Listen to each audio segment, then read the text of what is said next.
एक मित्रांनो तुम्हाला नमस्कार करतो. ओम श्री गणेश देवताय नमः. ओम श्री कुलदेवताय नमः. ओम श्री गुरुदेवताय नमः. ओम सर्वश्री इष्टदेवताय नमो नमः. शिवशरणार्थ मित्रांनो, मी कडप्पा परत एकदा आपल्या समोर हजर आहे. माझ्या धर्मकरम चॅनलमध्ये आपले सहर्ष स्वागत करीत आहे.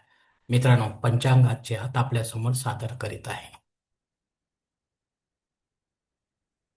मित्रांनो, आज रविवार दिनांक 14 डिसेंबर 2025, शालिवान शके 1947, संवत्सर विश्वावसु, अयन दक्षिण, ऋतू हेमंत, मास मार्गशीर्ष, पक्ष कृष्ण.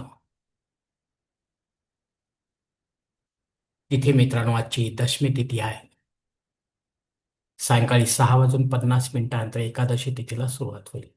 वार रविवार आहे. नक्षत्र मित्रांनो हस्त नक्षत्र आहे. सकाळी 8:19 चित्रा नक्षत्राला सुरुवात होईल. योग मित्रांनो सौभाग्य योग आहे. सकाळी 11:45 शोभन योगाला सुरुवात होईल. करण मित्रांनो विष्टीकरण आहे. सायंकाळी 6:50 भवकरणाला सुरुवात होईल. प्रमुख ग्रहांची राशी स्थिती पहाटे 5:30 अशी असणार आहे. सूर्य वृश्चिक राशीत असेल, चंद्र कन्या राशीत, गुरु मिथुन राशीत आणि शनिदेव मीन राशीत असणार आहे. मित्रांनो सध्या चंद्र राशीनुसार कुंभ, मीन व मेष या 3 राशींना साडेसाती सुरू आहे. या राशींच्या जातकांना ही साडेसाती कशी जाणार आहे हे जर जाणून घ्यायचे असेल तर आपण आपल्या जन्मकुंडलीसह जवळच्या ज्योतिषाकडे जाऊन चौकशी करावी मित्रांनो. जर शनी आपल्याला शुभ असेल तर घाबरण्याचे काही कारण नाही मित्रांनो. पण अशुभ असेल तर मग मात्र आपल्याला शनिदेवतेची धार्मिक सेवा करावी लागणार आहे. मुंबई भागातील सूर्योदय याप्रमाणे आहे मित्रांनो. सूर्योदय सकाळी 7:04 असेल तर सूर्यास्त सायंकाळी 6:02 असणार आहे. मित्रांनो आता गोचर ग्रहांची सद्यस्थिती सुद्धा जाणून घेऊया. अस्तंगत ग्रहामध्ये सध्या मंगळ अस्तंगत आहे. तो 10 नोव्हेंबर पासून अस्तंगत झालेला आहे. वक्री ग्रहांमध्ये गुरु हा 11 नोव्हेंबर पासून वक्री झालेला आहे. ते हे दोन्ही ग्रह आपल्याला काय फळ देणार आहेत आपल्या जन्मकुंडलीच्या माध्यमातून हे देखील ज्योतिषी आपल्याला समजावून सांगतील मित्रांनो. मित्रांनो आता या पंचांगाच्या आधारे आता आपण आजच्या पूजेसाठी लागणारा संकल्प सोडणार आहोत. तेव्हा आपण आपल्या उजव्या हाताच्या तळहातावर एक पळी पाणी, थोडे अक्षत, एक फुल व फुलाची पाकळी घ्या आणि हा छोटासा संकल्प म्हणायला सुरुवात करा. हर ओम शिव शिव शंभो राज्ञय प्रवर्तमान सद्य प्रमो द्वितीय परार्थे श्वेतवराह कल्पे वैवस्वत मन्वंतरे कलियुगे प्रथम पाते जम्बूद्वीपे भरतवर्ष भरतखंडे मेरो दक्षिण दिग्भागे महाराष्ट्र देशे व्यावहारिक चांद्रमाने शालिवान शके 1947 प्रभवादी षष्टी संवत्सरांमध्ये विश्वावसु नाम संवत्सरे दक्षिणायनी हेमंत ऋतू मार्गशीर्ष मासे कृष्ण पक्षे भानुवासरे हस्त नक्षत्र सौभाग्य योगे विष्टी करणे दशमी शोभतीत वीरगोत्रात उत्पन्न मी कडप्पा मोपात दुरित क्षय द्वारसी पार्वतीपती परमेश्वर पित्यर्थ विधिगत पंचोपचार नित्य देवपूजा एवं इष्टलिंग पूजा करिष्ये.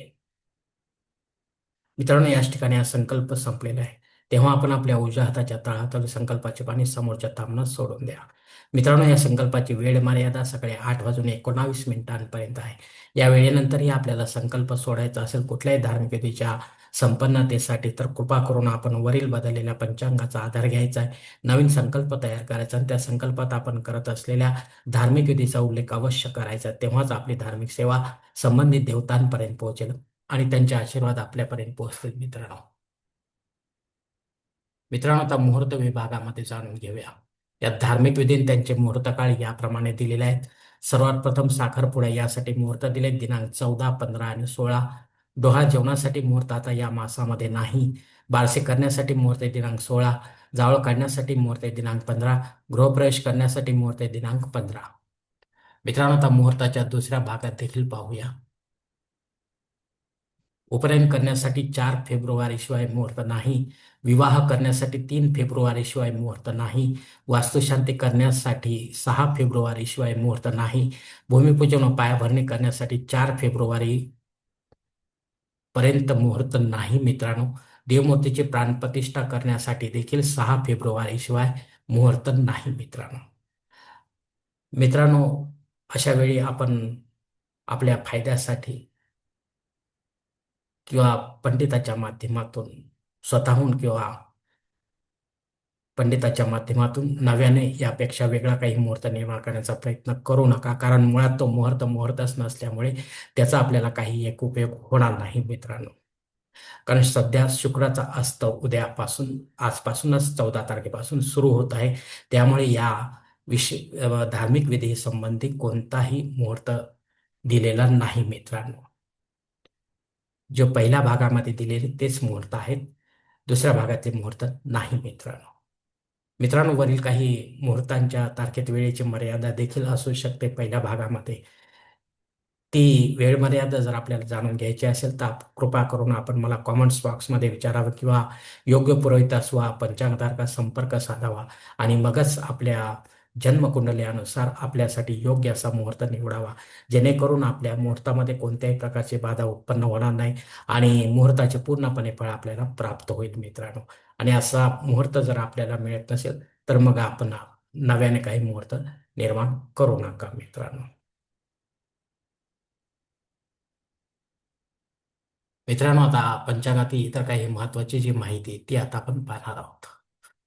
पंचांग शुद्धी नाही मित्रांनो. दिनविशेषमध्ये सकाळी 8:19 अमृत व घबाड योग आहे. हे दोन्ही योग अत्यंत शुभ असल्यामुळे या वेळेपर्यंत आपण काही महत्वाची किंवा विशेष कामे करू शकता. त्यात आपल्याला घबाडासारखे योग मिळू शकते मित्रांनो. मित्रांनो, सायंकाळी 6:50 भद्रा योग यानंतर सुरू होत आहे. हा राहूच्या अंडर येत असल्यामुळे या काळामध्ये आपण महत्वाची किंवा विशेष कामे करू नये, अन्यथा आपल्याला अपयश मिळण्याची शक्यता आपल्या कामामध्ये जास्त आहे मित्रांनो. मित्रांनो, दशमी श्राद्ध कर्म आहे.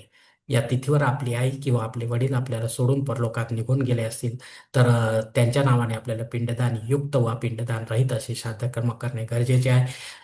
घरी करा किंवा तीर्थक्षेत्री करा, पण विधिवत करा, पंडिताच्या माध्यमातून करा आणि महत्वाचे म्हणजे अपराह्न काळातच करा. तेव्हाच आपली पितरसेवा आपल्या पितरांपर्यंत पोहोचेल आणि त्यांचे आशीर्वाद आपल्यापर्यंत पोहोचेल. आपले जीवन अधिक सुखमय बनेल मित्रांनो. मित्रांनो, अग्नी पृथ्वीवर हजर आहे, त्यामुळे आपल्याला नव्याने काही होम यज्ञ कर्मकांड सुरू करायचे असेल तर आपण अवश्य सुरू करू शकता. पण पुढे जाऊन जर ती बंद पडतील तर मग मात्र आपल्याला त्याचा दोष देखील लागू शकतो. राहुकाळ मित्रांनो सायंकाळी 4:30 ते 6 वाजेपर्यंत आहे.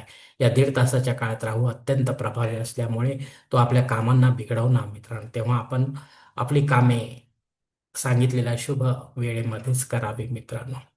धन्यवाद मित्रांनो. आजचा हा पंचांगासंबंधीचा व्हिडिओ मी याच ठिकाणी संपवत आहे.